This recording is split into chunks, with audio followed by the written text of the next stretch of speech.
Je me présente, je m'appelle Blandine Dutour, j'ai 28 ans.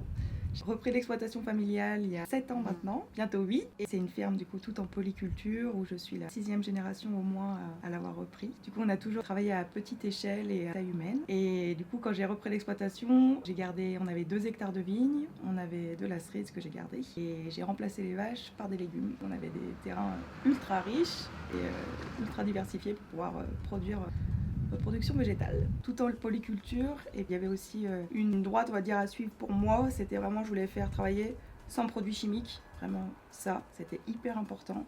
Et travailler sans plastique au sol. Je voulais arrêter déjà tous ces intrants nocifs et pour la planète, et pour la santé, et puis pour tout ça. Et pour pouvoir travailler sans chimique, il faut tout remodeler du tout ce qui a été fait avant. On a bougé du coup toutes les espèces, on a mélangé toutes les variétés pour pouvoir en fait que tout soit diversifié, histoire que s'il y a un pêcher qui chope la cloque du pêcher au départ, et ben le prochain pêcher est beaucoup plus loin qu'un seul qui va être attaqué, et puis pas les autres. Du coup, il y a pas, ça se transfère pas partout.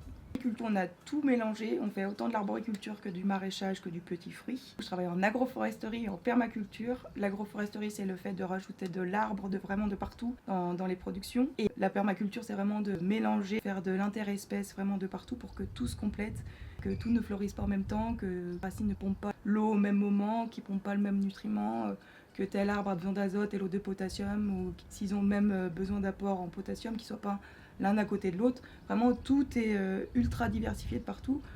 Alors, on fait pas mal de transformations derrière. Et on fait des pâtes de fruits, des sorbets depuis 3 mois, et des fruits au sirop aussi. Voilà, tout est ultra valorisé. Pareil, dans la même éthique derrière, on travaille avec du sucre français. On travaille avec une verrerie française, une imprimerie française, et c'est nous qui transformons tout. Enfin, moi qui transforme tout sur l'exploitation derrière, qui est vendu après tout un circuit court.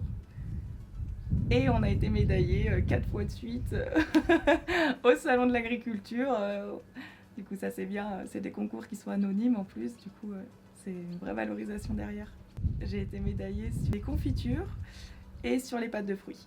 Du coup, tout ce qu'on a envoyé en concours a été médaillé, et ça c'est vraiment une belle fierté parce qu'on a eu la médaille d'or en 2022 et c'est sur toute la région Auvergne-Rhône-Alpes.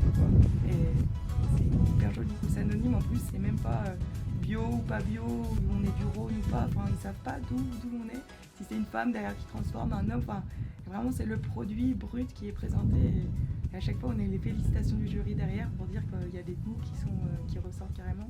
Du coup, on sort du lot malgré pas qu'ils savent pas qui on est, et enfin c'est vraiment le goût qui prime, et ça c'est hyper important quoi. Ouais.